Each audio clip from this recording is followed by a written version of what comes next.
قوم سره مشورې نه پس موسی علیه السلام غار ته لاړ چې کوری تور دی او هلته کې 13 ورځې د الله په دربار کې روژه ونیوله. بعضې علما وایي چې د ورځې به یې روژه وه او بیا به ماښام ماته شوه لکه څنګه چې زموږ روژې دي، بلکې بعضې علما وایي چې نه، دا 13 ورځې د ده یو شان روژه وه، ماته کړې په دا منځ کې نه ده. لکه پیغمبر له الله ډېر لوی طاقت ورکړي. د پیغمبر طاقت دا د 40 جنتیانو برابر دی او د یو جنتی طاقت د دنیا د 100 ځوانانو برابر دی. نو ته اندازه لګوه چې د پیغمبر طاقت د عام 4,000 انسانانو د طاقت برابر طاقت دی. 4,000 ځوانان چې څومره طاقت لري دا د پیغمبر طاقت دی. الله طاقت ورکړی 13 ورځې روژه ونیوله. اوس 13 ورځې د الله په حکم چې روژه ونیوله، نو د روژې سره که ستاسو ښکاري د دې خولې نه یو قسم خاص بوی ځي. دا بوی د خولې نه نه دي، دا د معدې نه راځي. معده تشي د هغې نه هغه سام بړاس راځي په دې خوله، خو د خولې نه ځي. د خولې د غاښونو کې خامخام لږ غوندې دغه وشي، ځوړنوالی راشي. نو ده ویل چې داسې به وکړمه چې الله له ملاقات لدم چې د خوله م صفا کړم، غاښونه م صفا کړم. نو د مسواک و حضرت موسی علیه السلام او ډېر مضبوط مسواک و خولې پاکه کړه چې پروردګار ته هغه مخصوص ځای ته ورغی او الله ته التجا کوي، وایي تا مسواک ولې وو؟ ما چې الله خوله مې پاکه شي، د خولې بوی مې ختم وي، خولې نه بوی مې تا ته پته نه لګي چې د روژهدار د خولې بدبویي په ما د مشک و عنبر نه اعلی او مزیداره لګي. تا باندې خو ما روژه 13 ورځې دې دپاره ونیوله چې ستا د خولې نه دغه بوی روان شي او دا بوی په ما خشته مزیدار لګي. نو هغه چې کوم اعلی بوی باندې په مسواک لري که 10 ورځې بیا روژه کا 40 پوره شي. 10 ورځې موسی علیه السلام نوره روژه ونیوله. 13 چې پوره شوې هلته قوم په سوچ و بچار کې چې موږ د خپل پیغمبر 13 ورځې پوره یادې کړې وې. دا خو 13 نه خبرې زیاتې واورېدلې. نو په قوم کې خو هر قسمه خلک دي. د موسی علیه السلام په قوم کې یو کس و سامري ورته وایي، د هغه خپل نوم هم موسی و، د ده موسی نوم دی. او عجیبه دا ده د الله د قدرت ته سړی حیران شي. موسی علیه السلام فرعون کور ته لاړ او فرعون یې تربیت وکړ. الله تعالی ته پیغمبر جوړ. دغه موسی چې سامري دی، دی هم مور په هغه کال پیدا شو چې په کم کال باندې به فرعونیانو د بني اسرائیلو ماشومان وجل. مور یو نه چې زما مخکې علالۍ راشه چې د بیابان کې به وغورځومه. نو بس که مړ شو بیابان کې او که 400 کل زما د سترګو وړاندې خو به ني. بیابان کې وغورځو یو ځنګل کې او مور یې راله. هلته الله جبریل علیه السلام مقرر کړ د دې ماشوم تربیت کوه. والله الله عجیبه نظام. جبریل علیه السلام به راته او د دغې موسی سامري تربیت یې کو.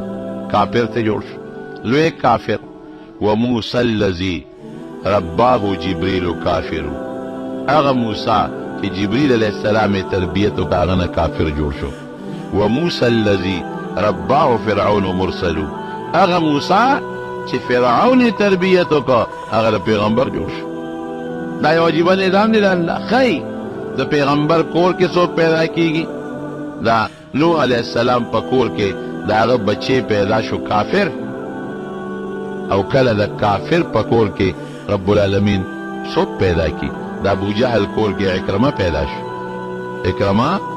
د پیغمبر علیه السلام جلیل القدر لوی صحابي دی، لوی صحابي دی جوړ شو. پلار یې څوک و؟ د فرعون په کور کې د هغه بیبي آسیا کومه ښځه وه، د فرعون لور هغه کومه جینۍ وه او کم انداز ته رسېدلې ده. دا د الله یو خپل نظام دی بس، او یو خپل پروګرام د پروردګار روان دی او د خپل قدرت نښې ښیي. دغې سامري د جبریل علیه السلام چې په کوم څاروي راته او خپه به یې کېښوده د هغې لاندې هغه علاقه هغه ځای به تک شین شو. اوچ ځای باندې چې به د جبریل علیه السلام اسپه کېښوده تک شین به شو، په رپېدو به شو. خاوره جمع کوله چې دې خاوره کې هم څه کمال شته. هوښیار خو چې کله بني اسرائیل د فرعون د قوم نه تلل او تښتېدل، داسې خو نه شو تللی. د واده په بهانه باندې دوی د فرعون د قوم نه څه کالي مالي راغونډ کړي.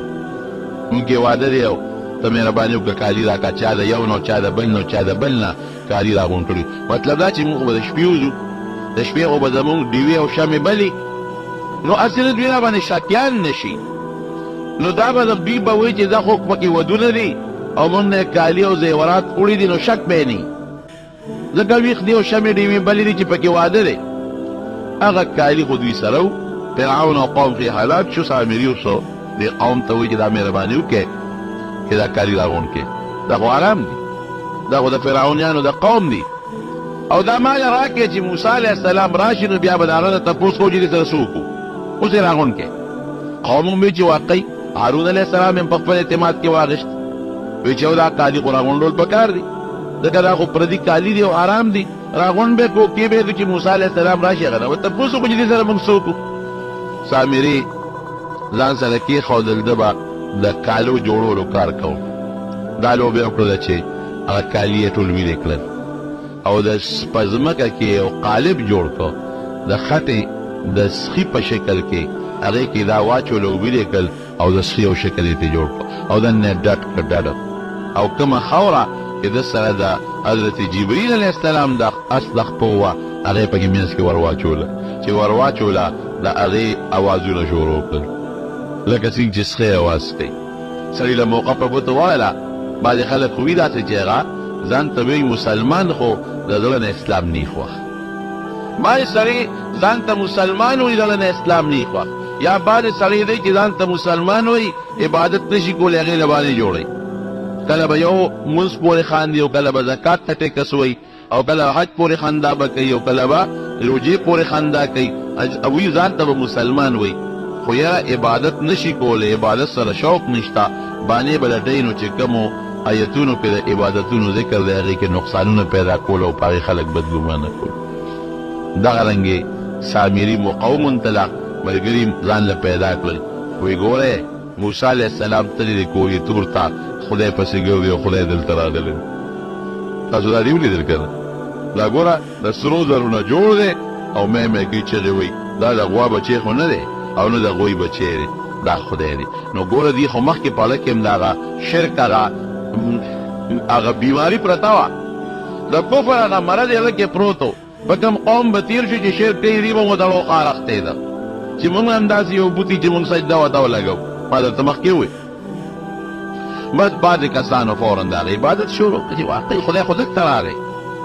او عبادت شروع کړو. هارون علیه السلام په قوم کې موسی علیه السلام پرېښی دی، د قوم ته ورته مینت کړي چې ګوره مه کوئ دا شی،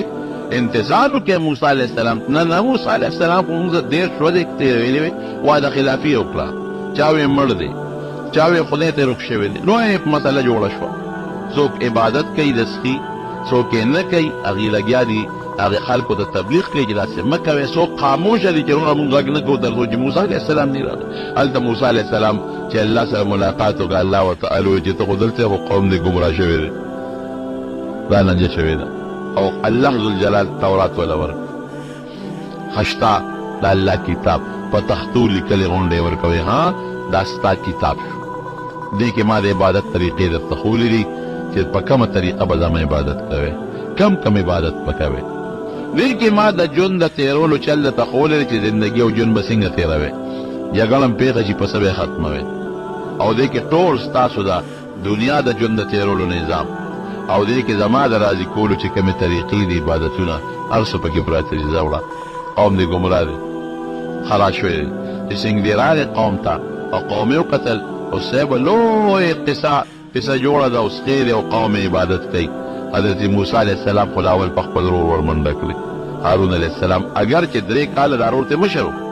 ورور یې پیغمبر هم، خو دومره دماغ اوس کار نه کوي چې ته ما پرېښودې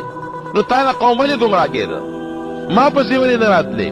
دا تا څه چل کړی دی. هغه د دې سر نه او د ګیرې نه کلک ونیو او ورته وایي لا تأخذ بلحیتي ولا برأسي، ای زما وروره زما سر او ګیره مه نیسه، د مور زویه د ته څه کې دشمن په ما خوشحاله، ما خپل وس کړی دی، خپل نصیحت مې کړی دی چې نه مني زه څه وکړم ورسره. او د غصې نه هغه تورات هغه تختې په ځمکه ته پرېوتلې کېښودلې، بیا ویې غورځولې، غصه دی، دماغ کار نه کوي چې دا څه شوي دي. او فورا ورغې هغه سخی راواغېسته چې تاسو دې ته خدای وی ولېږي اوس ته خیمه چې دا خدای دی. او کدا مخلوق دی تیلې ورته کوي سوځو کدا خدای نو ځان دې بچ کړي سوځېدو نه کړي خلک خو پوه چې واقعي سره غلطي کړې ده مونږ سلوي جرم کړی دی او که خدای وي نو خدای به څنګه سوځي دا خدای دې وسوځي او سامري ته تا دا چل ولې کړی دی تام نه پرېږدم تام برابرو وایي ما خو نور څه نه دي کړی خو دا غزرونه مې سخی جوړ کړ قبضت قبضة من اثر الرسول د جبريل عليه السلام نه قدم خواړه وه او مې پکې واچوله دا چلې جوړ زه څه خبر یم دي ولې دي د سجدې کولې زه یاره وایي تا وجنم نه تاله داسې سوال د الله نه کومه چې ټول عمر همدغه سرګردانه ګرځې ته به ګرځې او تا باندې به داسې خارق لګېدلي چې نه به درته څوک نږدې کېږي او نه به چاته نږدې کېږي او چغې به وایي چې لا مې ساس ګوتې مه راوړه ګورې ما له ګوتې راوړنه ځه ستا دپاره دا سزا ډېره ده خطرناک جرم دی که نه لوی سنګین جرم او لویه سزا ده لکه یو سړی چې مړ چې هغوی مړه دی نه مرګ ښه دی د دې واقعې نه مقصد مې څه دی یا رب العالمین چې په قرآن شریف کې دا واقعه ذکر کوي مقصد څه دی د الله حکمت سره الله خو مونږ ته قصې نه کوي لکه مشران چې کشرانو ته قصې کوي الله خو مخلوق نه مشغولی دا خو په ډېرو صورتونو کې الله د دې واقعې ذکر کوي دې کې دا مقصد دی چې چا باندې الله د نعمتونو باران وکړي یو نعمت ورکړي دله پکار دی چې د الله تعالی د نعمت شکریا ادا کړي یوه شوه او الله ته رجوع کوي د دنیا دا نعمت مستقل شی نه ګڼي چې دا به زما دپاره همیشه وي پکار دی چې دې د الله د دې نعمت نه فایده واخلي او الله ته رجوع کړي چې خدای شکر دی زه ستا شکر ادا کوم نن په موږ څومره د پروردګار نعمتونه دي وایه که منې که نه منې قرآن شریف کې الله وایي ان تعدوا نعمت الله لا تحصوها ان الانسان لظلوم کفار وایي که تاسو د الله نعمتونه شمېرئ نو شمېرلی نه شي خو انسان ډېر انتهایي ناشکره دی او ډېر ظالم دی لاول زمونږه چې دا ښکلی شکل الله را کړی دی د دې نه لوی نعمت بل شته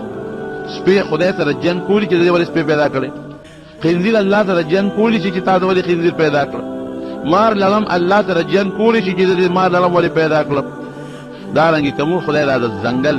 درندګان پیدا کړی مونږ خدای سره څه کولی شو د ټولو نه مخکې خو به انسان پیدا بیا دله خدای پاک ښه مدیدار ښکلی شکل درکړه او بیا الله مسلماني درکړې ده ټول وایي الحمدلله که مونږ کافر وې نو بیا به مونږ ته هغه شی خوښو کل حزب بما لدیهم فرحون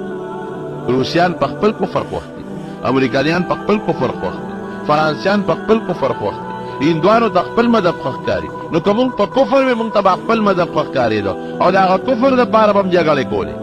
نو ګوره پروردګار مونږ ته اسلام راکړي اسلام نه پس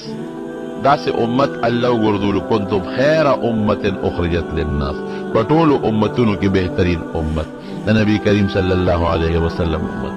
دې نه بهترین د الله بل نعمت شته ټولو خلقونه نبی علیہ السلام فرمایي چې زما امت په ټولو امتونو کې اخیری امت دی او جنت ته د ټولو نه مخکې دی دا خدای رحم دی که او نبی علیہ السلام فرمایي وایي چې تاسو به د ټولو جنتیانو په نیمه په جنت کې د آدم علیہ السلام نه واله تر عیسی علیہ السلام پر څونه قومونه دي اوټ نیم به د هغوی ني او نیم جنت به زما د امت نه ډکي وایه که نه دا د الله فضل شو که نه شو او د نورو خلقو توبې او زمونږ توبه اوس به ته پته ولګي دا د الله څونه احسان بیا راله خدای ښکلې هوا راکړه الله راله ښکلې نور راکړه مزېدار الله راله مفت چې کوم څیز ته زمونږ ډېر ضرورت دی بې پیسو یې راکړه لکه هوا شوه او اوبه شو دې دواړو ته انتهایي لوی ضرورت نو که دا هم ستا د حکومت په اختیار کې بیا به دې څه کوم ګیس الله پیدا کړی ځمکې نه رېستی دی خو ظاهري اختیار ستا حکومت سره دی نو کله یو خوا ګراني یو کله بل خوا ګراني کله په یو بند یو کله په بل بند دی داسې ده که نه بجلي دا هم د الله پیداوار اوبه الله پیدا کړی دی دا نظام الله پیدا کړی دی خو ظاهري د ساینس دخل دی پکې او انسان یې جوړوي نو ګوره ورته بجلي ګرانه شوه ورځانه شوه او نن به دونه ګرانېږي او سبا به دونه ګرانېږي بل ورځ به دونه ګرانېږي او بل ورځ به دونه ګرانېږي دا شکر دی چې زما اوبه زما سا زما نور زما سپومې زما ستورې دا د انسان په اختیار کې نه دي د چا په اختیار کې دي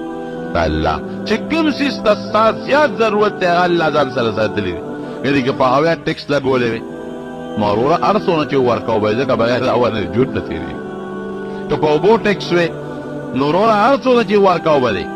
ولې بغیر اوبو نه ژوند نه تېرېږي که د انور پر رڼا ټیکس وې د سپومې رڼا باندې ټیکس وې نو دا خو ستا هغې نه بغیر ژوند نه تېرېږي هر څه چې دی کول ځان به دې خرڅو بچې به دې خرڅو خو دې نه به دې پیدا کول دا د الله څومره لوی احسان دی ډېر لوی احسان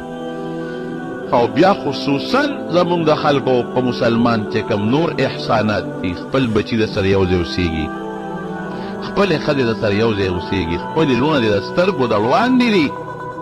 الحمدلله ستا او ستا د لوڼو او ستا د ښځې او ستا د بچو پاک ژوند دی پاک صفه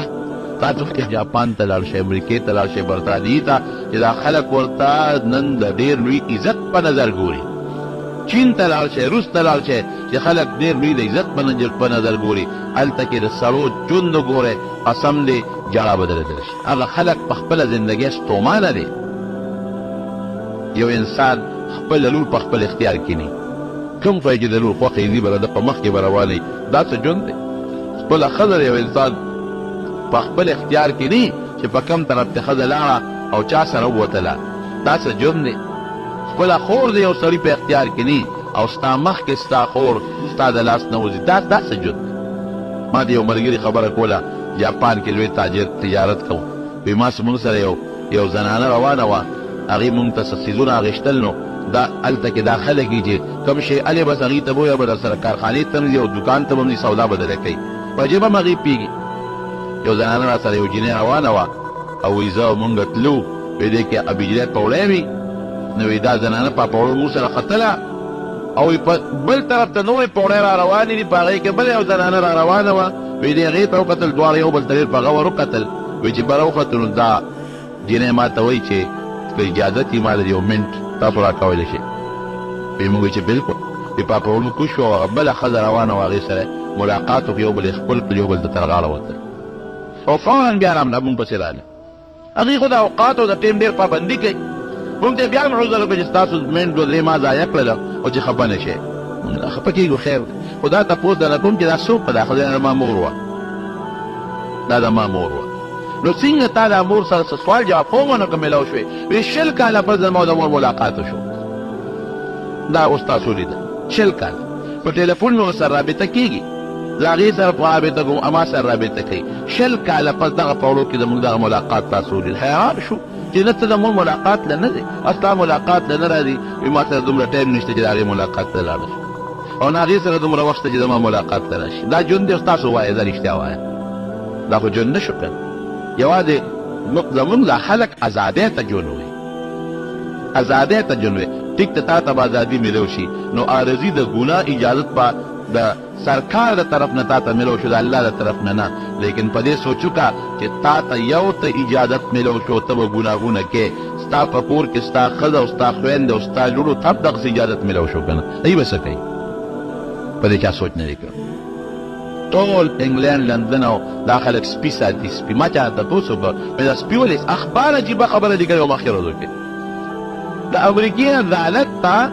یوې ښځې رجوع کړې ده یو میاشت دو میاشتو مخکنۍ خبره ده او هغې کې درخواست کړی دی عدالت ته چې زما لور ده په هغه په سپی باندې خرچه کوي بلا پیسې پې لګوي او زه یې مور یم ما له 2 روپۍ نه راکوي په ما خرچه نه کوي او چې څه ګټي په سپی لګوي سپی ساتلې ده او په هغې کې لګیا ده او د هغه سپی خدمت کوي او پیسه هم پې لګوي او دارو درمل کوي زما دارو تاجت دی ډوډۍ تاجت دی زما پوټې خیال نه ساتي عدالت ته لاړ عدالت هغه لور یې راوغوښتله چې واقعي داسې ده وي او بلکل په سپی ته څومره خرچه کوي دومره خرچه پې کوم د دې مور تا باندې حق نشته په دې مور خرچه نه کوې وایي سپی زما د مور نه خوښه ده په هغې ځکه زیاته خرچه کوم باندې څه پوه اوس تاسو نه تپوس کوم جومات کې ناست دا تاسو د قسم دا ژوند دی او ژوند نه داسې زندګي ده نو ما تپوس وکړم سپي ولې دا خلک ساتي وایي دا د شغل دپاره بل څه شته نه زوی ورسره نشته لور ورسره نشته خور ورسره نشته رور ورسره نشته فلیټونو کې اوسېږي ځان له یو کوټه کې اوسېږي دغه سپي ساتلي په هغې خپله مشغوله کوي ژوند خو زموږ دی الحمدلله د مسلمان هر څومره چې ستړی او کور ته راغلی ښځه درنه راته وشي په سر د لزور وکړي چاپي ماپي دله وکړي مور درنه راشي دعا درته وکړي په سر د لاس کېږدي بچې څنګه دعا درته بیل وکړي لږ ناجوړی رور دله راشي خور دله راشي بچي دله راشي ګیر چاپې درنه ته وشي په محله کې د مسلمان تپوس وکړي جومات کې یو بل سره خیر ښېګړې تپوس وکړي ګپ شپ ولګې ازادي د اسلام د دایرې لاندې دې ته ژوند وایي دغسې ژوند دی یو انسان ته دا پته نه لګي انسان دین نه دی خبر چې د ما مور څوک ده د ما پلار څوک دی او د پیدا د چاره دا څه ژوند دی. مونږ له الله چې کم نعمتونه راکړي دي خدای دې مونږ له دې نعمتونو د شکرې توفیق راکړي. دا څومره لوی نعمتونه دي چې هغه د دې مونږ د الله د نعمت شکریا ادا نه کړه. هېڅ هم ونه کړل. بعضې خلک ما ته وایي یاره جي دعاګانې کوو دعا نه قبلېږي، د الله قهرونه او غضبونه نور هم زیاتېږي او هېڅ قسمه زموږ دعا نه قبلېږي. ما وایي مونږ دعا توبه نه رستی جي توبې خو هم وباسو که نه الله اکبر. نو مې توبې مقصد چا نه دی ادا کړی. توبه دې ته وایي چې کومه ګناه نه توبه وسې هغه پرېږدې. مونږ شي پرې نه ښود، نه بربنډتوب پرېښود وایه که نه، نه عریانیت پرېښود، نه بېحیایي پرېښوده، نه مو خویندې میندې په پرده کې کړې، نه مو موبایل او د موبایل د ګناهونو نه توبه وویسته، نه تصویر نه به توبه وویسته، نه په ټي وي کې د جینکو د کتلو نه توبه وویسته، نه جینکو د هلکانو د مخ د کتلو نه توبه وویسته. نو د خدای غضب به راځي که به نه؟ دا خو مخکې زه به ها تورات ورته میلاو شو. موسی علیه السلام ته قوم وایي که مونږ توبه وباسو ډېره ښه ده. دی چې لاړ شو الله له رب العالمین ته به ور مخامخ شو، الله ته به حضور کې وجاړو توبه به الله قبوله کړي. 12 کسان راکې ماله، 12 قومونه یې د هر قوم یو مشر راکې، او یا کسان خطا شو، او یا کسان راکې مشران هغه راکې چې چا د سخي عبادت نه کړی. چې ما سره کوهي تور ته لاړ شو، ډېره لاړل کوهي تور ته. چې لاړل هلته کې الله ته جاړي چې الله زمونږ د قوم د سخي عبادت کړی دا معاف کړه، توبه یې قبوله کړه. مونږ جرګه سپارش راغلي یو چې موسی علیه السلام سره کله الله خبرې وکړلې د قوم کې خو هغه خوند راغی. او د الله دا خبرې به څنګه وي؟ موسی داسې کار دی چې مونږ تا نه منو ښه، داسې وکړه چې ته خدای ته ووایه چې مونږ سره خبرې وکړي. تا سره چې خبرې کوي مونږ ته څه پته لګي دا نه جوړه په سره خدای کوي. یو نعمت د موسی علیه السلام دی چې صبر وترکړي او الله هم ډېر بې صابره دی. مثال یو کوتک مې ورته ونیو او دغه ځای مې ټولو دربولې چې موږ د الله پاک سره خبرې وکړو. موسی علیه السلام یې جاهلانو دا څه یاره دا به هم دله منقره دی. یو ورځ الله سپینه غوندې نازله کړه، الله چې کومې خبرې موسی علیه السلام سره کوي دوی یې اوري. بیا څه وایي؟ لن نؤمن لك حتى نرى الله جهرة. یاره دا څه پته لري چې دا خبرې چې د پیري دي او که د بل چا دي؟ مونږ ته الله ځان وښایي چې مونږ ووینو الله. فاخذتكم الصاعقة وانتم تنظرون. یو لوی تندر پرې راغی ټول په هغه دی او یا وړه مردار شو، مړه شو. ظالمانو تاسو د خدای دومره احسان چې الله خبرې کوي تاسو یې اورئ او د هغې نه پس وایئ چې مونږ ته د خدای ځان وښایي او که نه ښایي مونږ ستا خبره نه منو، تصدیق دې نه کوو. موسی علیه السلام هلته په جواب چې خدای پاکه دا خو بعضې بې وقوفو خبرې وکړې نو خدای دا دې څه وکړل؟ هلته به دې وجلي وو که نه چې د قوم له دغه چې او یا دې بوتلل توبې له نه هلته مړه کړله. اتهلکنا بما فعل السفهاء منا. دوه درې قمقلو خبر وکړ نو الله دومره غوسه درله دا به د قوم سره سترګې څنګه لګو. ډېره ښه ده. جمدي به یې کوم دلته واپس یې را جمدي کړل. چې را جمدي کړل توبې ایستې مونږ معافي غواړو. خو د قوم دپاره وایي د قوم دا توبه خو داسې په اسانه اوس نه قبلوم. د ما دومره نعمتونه در باندې وکړل او کله د سپي عبادت کوئ، کله د بوتانو غواړئ، کله وایئ خدای دې خبرې وکړي. دا پکې تاسو هغه مشران یې، منتخب قوم یې، او کله وایئ خدای دې ځان وښایي. به د دې توبه باندې قبلېږي چې فقتلوا انفسکم مړی کې چا چې د سپي عبادت کړی به دا به ځان وجلي او یا تاسو ورته ونښلئ مړی کې. دوی خو د الله ظهور لیده واپس چې رالل ویې وروره چې چا د سپي عبادت کړي دنیا غواړئ که آخرت؟ نه نه بس موږ خو آخرت غواړو. ښه نو بس راځئ آخرت غواړئ سزا هم دا ده لکه څنګه چې د قاتل سزا مرګي په شریعت کې، یا څوک زنا وکړي واده کړي سړی جینۍ او سنګسار یې دل دي دغه رنګې ستاسو سزا ده. ډېره ښه ده. بس شروع پرې وکړه تورې راواغېستې.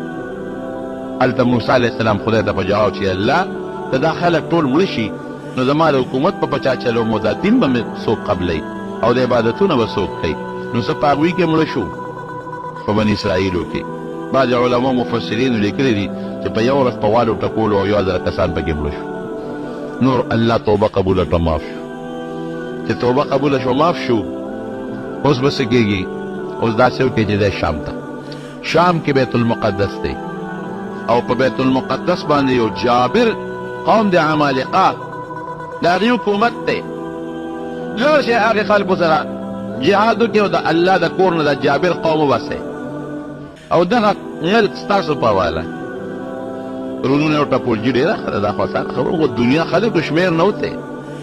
او داسې چې به یو څپېړه ده دا ټول خلک د بیت المقدس نه ونه باسو نو موږ به د ښې نه یو. زنده‌باد سره روان دي. موسی علیه السلام او هارون علیه السلام ته مخکې دی، دوی ورپسې دي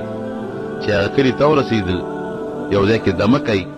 موسی علیه السلام ته وایي ګوره د جهاد خو څه طریقې که نه وي او بلاول به یو څو کسان ولیږو چې معلومات وکړو چې دا خلک څنګه اوسېږي، څنګه خلک دی، څنګه نه دی، لار او ګودر برابر کړو، بیا به موږ جنګ کوو. موسی علیه السلام ډېر ښه 12 کسان د هر قوم مشر یې واغېسته وي تاسو لاړ شئ او تاسو د عمالقو کورونو کې چکر ولګوئ په دې علاقه پوره جاسوسي وکړئ بیا راځئ. دا مشرانو دا چې لاړله عمالقه پې پېښ شو چې دا خو څوک دشمن جوړ له راغلی دی او بلا قوم زمونږ د کلي خوا کې سره دیره دی. یو کس راغې دا 12 واړو ته چوکه ونیوه او 12 واړه په مخه کړل او په یو کوټه کې بند کړل. ډېر لوی پهلوانان او مضبوط خلک مشر ته یې پېښ کړل. صاحب مجرمان جاسوسان هم نیولي دا وجل غواړي. هغې ورته ویل مشر ویې نه وجنې ما دا څه وکړې دا پرېږدې خپل قوم ته به لاړ شي زموږ د طاقت بیان به ورته وکړي هغې به ویرېږي حملې نه وبچو.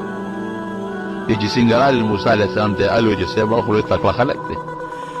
بادر یې څومره تکړه دي که دا یو ډېر هم پهلوانو د 12 مقابله کولی شي کوم ځای کولی شي لیکن دا بې خونده و. موسی علیه السلام دوی ته وایي داسې وکړئ چاته غږ مه کوئ تاسو بې وقفتوب کړئ تاسو بزدلي کړې ده څوک یې خبر نه کوي او موږ زه حمله کوو په دې باندې ما سره الله وعده کړې ده چې دا کلي به مال الله راکوي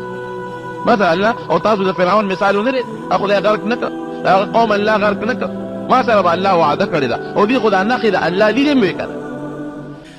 ښه ډېره ښه ده. 2 کسه د موسی علیه السلام په خبره پاتې شو هغه 10 کسان په قوم کې وګرځېدل چې ګورې پام غږ مه کوئ خو به ډېر زورور خلک که لاړې ټول وجني. موسی علیه السلام کې دې ته بیا ووایي چې څنګه چل به کوو جهاد دپاره تیارې کوو. ګوره څومره سپک لفظ اختیار کړي. قرآن شریف کې الله وایي اذهب انت وربک فقاتلا انما هنا قاعدون. موږ جنګ له نه یو راغلي ته خدای دې پېښې او جګړې پېښې ځې ته خدای دې جګړې کوې موږ همدلته ناست یو موږ دا کلی نه دی پکار او نه زموږ بیت المقدس پکار. اوس ووایه تاسو فیصله وکړئ د الله نعمتونو ته وګوره او د دې سپېرو هټ دلمې ته وګوره او ولیدل هر څه. او دویم اوس که موږ یو خدای دې ساتي له داسې حالاتو نه خو موږ نه پیغمبر لیدی د پیغمبر معجزې خو موږ په سترګو نه دي لیدلې بیا هم الحمدلله منو. پیغمبر مو په سترګو نه لیدلې الحمدلله بیا هم منو. دی خو پیغمبر په موقع سره موجود دی د هغه معجزې ویني هغه د کاڼي نه اوبه یې ولیدلې هغه ترنجبینه او هغه سیسه یې ولیدلې د جامو هغه نښرینوالی یې ولیده اکوهنتور کې د الله خبرې واورېدې هغه مړي چې واپس جمدي شو هر څه یې ولیدل او سره د هغې دونه نافرماني. بس الله وایي تاسو نه په مرګ یې نه په کوته کې سپېرو بس یو فیصله ده چې تاسو وایه دا دی ښه دی نو تاسو باندې دا مقدسه ځمکه بیت المقدس 40 کالو دپاره بند شو حرام شو در باندې همدې ځمکه کې به ګرځې نه به یو خوا تللی شي نه بل خوا تللی شي زه سپېرو چې څنګه ستاسو دا کم جون خوښ دی همدقسې به 40 کاله په هغه دشتو بیابان کې د دوی جوړ شو 40 کاله او دا ډېره لویه تقریبا چې دا 90 میل یو طرف او 27 میل بل طرف لس کم 100 میله یو اوږدوالی او 20 میله پلنوالی دا لوی دشت علاقه را بس دا تاسو بدې کې به یې دې نه بار به نه وځئ نه وتی شي. الله یوه نظام دی نه یې قلات وکړه او نه یې ورته جیل کړه دوی به پاڅېدل چې موږ ځو ماښامه پورې چکر به یې ووه ماسخوتنه پورې چې ستړي به شو یو ځای کې به وده شو چې واپس به راپاڅېدل انفاق زړه ځای به موجود و چې کوم ځای نه به روان شوي. موسی علیه السلام خو پیغمبر دی خو د جدا کېدی نه شي. هارون علیه السلام پیغمبر د جدا کېدی ته نه شي هغې هم ورسره په هغه ځای کې وفات شوي دي. 40 کاله الله دا سزا وله ورکړه. تا ولې وروڼو د الله د نعمت قدر نه کوي شکریه نه کوي ناشکري کوي او سره له دې نه چې د پیغمبر نښې نشانې ایږي او د هغې سره سره د الله د حکم نافرماني کوي. موږ به خپل ځان ته ګورو ما درته وایي چې موږ الله څومره نعمتونه راکړي دي شکر دی الحمدلله. قرآن غوندې لوی نعمت الله موږ له راکړه موږ قرآن له هغه توجه ورنه کړه کومه توجه چې موږ د دنیا کتابونو نه ورکړو داسې ده که نه رښتیا خبرې کوو خفه کېږې ما د سکول او د کالج کتابونو لا چې موږ څومره توجه ورکوو دا همره توجه موږ د الله کتاب قرآن له ورکړه او راته پته ده چې زموږ کامیابي په قرآن کې ده په دغه کتابونو کې نه ده ټیک ده د سکول او د کالج د تعلیم نه تا شریعت نه منې کوي ته وایي کوه بې د ډاکټریان هم ژوند نه تېرېږي بغیر د انجینران هم ژوند نه تېرېږي بغیر د زراعت د مهارت نه هم ژوند نه تېرېږي او د دنیا د کاروبار نه بغیر هم ژوند نه تېرېږي لیکن د خدای کتاب له خو هم څه نه څه وخت ورکول پکار دی که نه چې ته 8 ګنټې او 9 ګنټې د دنیا کتابونه له ورکوې یو ګنټه خو د خدای کتاب له ورکړه ته چې انګریزي د دنیا د پیسو لپاره او د دنیا د کاروبار لپاره زده کوې او 12 کاله وله محنت او خواري کې نو د خدای د کتاب دپاره تا د ربې څو ټکي یاد کړل ته چې شکسپیر او د دغې خلکو قصیدې او د هغوی هغه نظمونه یادې ولې ما نه پکې امتحان اخیستلی کېږي د انګریزانو نو تا د خدای د قرآن څومره صورتونه یاد کړل په دنیا ژوند خو بیا عرضي ژوند دی ته چې بل طرف ته بل ورځ روان یې او راته ښه پته ده پلانکې سړی ولاړ مړ شو پلانکې وټاسې ولاړ مړ شو پلانکې و قبر کې پروت دی او دا ټول موږ منو چې ځمکه پاتې جایداد پاتې کور پاتې بچي پاتې هر څه پاتې دا منو موږ دی نه موږ څوک انکار هم نه کوو نه دې موږ انکار کړی دی او نه دې کولی شو موږ انکار کم از کم الله په موږ احسان دی موږ خدای له څومره ټیم ورکړو د خدای د پیغمبر د خبرو دپاره موږ څومره وخت ورکړو قرآن له موږ څومره ټیم ورکړو زما ټیک ته بېشک ما درته مخکې وي چې زما د دغه دنیا تعلیم ته ضرورت شته خو ستا 4 بچي دي نو 3 هغې ته که خیر دی یو قرآن ته که زه نیم په نیم یې نه کې په کار خو دا ده چې 3 قرآن ته کې یوه خوا کې زه داسې هم نه کې نیم یې که نیم هم نه کې نو یو خو پکې الله قرآن ته که ته به خپل کور کې دین په سر راولې تبلیغ والا حضرات ته ویو چې 3 ورځې په میاشت کې ولګوه 3 ورځې ولګوه نو 3 کم یو میاشت خپل دنیا له ورکړې 3 تا ورکړي دي د خدای کتاب سره مونږ جوړ پیدا نه کړ د پیغمبر کتاب له مونږ توجه ور نه کړه او مونږ سروره سینه به ډبو فخر به کوو چې زه مسلمان یم او چې دا ملک د وطن د مسلمانانو دی او چې ما سره د الله طاقت دی څه طاقت دی تا د الله لوی طاقت دی خو ستا ملګرتیا دې وخت کې نه کوي ان تنصروا الله ینصرکم که تا د الله ملګرتیا وکړه دین مرسته وکړه الله به ستا مرسته کوي قرآن خو داسې وایي ته ریدار خدای ته نه نږدې کړې او د الله نه یې د امداد تمه کړې سوال نه پیدا کېږي ته ما سره مینه نه کړې زه تا سره څنګه مینه وکړم هیڅ قسمه توجه مونږ د خدای کتاب له ور نه کړه اخبار باندې چې مونږ څومره ټایم ضایع کوو په اخبار څومره اجوړ اخبارونه راځي څومره دوکانونو له اخبارونه راځي څومره نوجوان طبقه روزانه اخبار او رسالې ګوري دغه اخبار له چې مونږ څومره ټایم ورکوو د هغې نیم مونږ د الله کتاب له ورکړی دی رښتیا ووایه نه دی ورکړی 1 ګنټه 2 ګنټې مونږ په اخبار لګو اول نه اخره پورې ادارې بیا ګورو اول نه اخره پورې نو 10 منټه خو د خدای د کتاب تلاوت له ورکړه نیمه ګنټه خو د خدای د کتاب تلاوت له ورکړه پردی ژبې زده کول ټیک ته اهمیت زه انکار قطعا نه کوم انګریزي دې زده کړه اردو دې زده کړه د دنیا لپاره زده کړه او ضرورت دې ورته بېشکه زده کړه نو چې ته 12 کاله هغې له ورکړې نو یو کال کې یو بچی خو دې د خدای کتاب باندې پوهې کړه که نه یو ځای کې د قرآن شریف ترجمه کېږي دا بچی خو دې ولېږه چې درته خو څه وښایي که نه یو استاد ته خو د یو بچی کېنوه چې دې ته یو حدیث در ودې ښایي یو او قسم دې ما ورته قسم په مې مر د پاسه وخوړو چې د انګریزۍ د زده کول نه عربي زده کول صاحب دي قرآن ژبه مو زده نه کړه اخبار باندې 15 ګنټې تېرو قرآن مونږ باندې مونږ نیمه ګنټه ونه لګوله 15 منټه مونږ ونه لګول جومات ته تللی نه وي چې جومات ته تختو منډې وو هغه چې کوم د دنیا ستا استادان دي که د دنیا بد عملی کوي ستا د دنیا استادان که د دنیا بد عملی کوي دا دې ونه وی چې دا استاد مې خراب دی دنه زه د انګریزي نه زده کوم دا استاد مې داسې دی او دنه زه د اسلامیات په سکول کې نه زده کوم دا استاد مې داسې دی او دنه زه دا شی نه زده کوم خو که ملا معمولي غوندې خوف ویږي د پسې مونږ نه کوم نه سبق نه ویم دا شیطان دی د په زړه کې چې هلته خو پیسې هم ورکوې په سکول کې په کالج کې دولت هم ورکوې استاد کې د عیب راونه ویسته چې زما استاد کې د عیب د سبق دنه نه ویم بل کالج ته ځم بل سکول ته ځم او که استاد معمولي غوندې جومات کې امام 15 منټه مونځ وروستو کې د پسې مونځ نه کوو د دې هر څه حساب کتاب به کېږي دا خبر یاد وساتئ دا سزا به مونږ خدای دنیا کې هم راکوي آخرت کې به الله دې مو ساتي الله دې مو ساتي خو د الله قانون روان دی او الله قهر دی او د الله غضب دی او توبې وباسو توبه خدا باندې چې ګناه پرېږده ګناه خو ما پرېښود په خولې توبه او وي چې څوک نه توبه ده بد او چې څوک خلکو مخکې وي توبه ده بد او چې څوک نه وي عمله په بد دا د موسی علیه السلام واقعه، د ابراهیم علیه السلام واقعه او دا نور واقعات چې قرآن کې الله ذکر کوي د قصې دپاره نه چې تا مشغولوي، عبرت دپاره. فاعتبروا یا اولي الالباب. الله دې زموږ عبرت نصیب کړي. دعا وکړي الله مونږ د خپل قهر او قوه له ځان نه وساتي. الله زموږ خپل قرآن سره مینه پیدا کړي، د خپل پیغمبر احادیث سره مینه پیدا کړي، خپل دین سره محبت پیدا کړي. زموږ د زړه نه پروردګاره دا زموږ په زړه کې چې کوم نفرت دی شیطان راته څه وایي چې په عالمانو دې بدګمانه کړي، نو ته پوه شې چې عالم خو تا ته دین رسوي، نو په دین به بدګماني ستا راځي. داسې خو تا ته شیطان نه شي ویلی د خلکو مخکې چې قرآن ښه نه دی، پوه چې دا قرآن راته څوک دا ښه نه دی، ضرور به د قرآن نه د انکار راځي. بیا دا حدیث راته څوک دا سړی ښه نه دی، حدیثو ته خو ته بد نه شي ویلی، نو ټولو به د نفرت اخوانه پیدا کېږي. شیطان راته لکه چې نقطه چینی پکې راوباسه، دې جومات کې نقطه چینی راوباسه، دا جومات خو پلان کې دی کې دا خو ما نه دی جوړ کړی، پلان کې قوم جوړ کړی، ځان له بل جوړو. الله دې داسې نفرتونو نه وستر دی. پروردګار زموږ په زړه کې د قرآن سره د خپل ذات او د خپل حبیب سره مینه نوره سیوا کوي.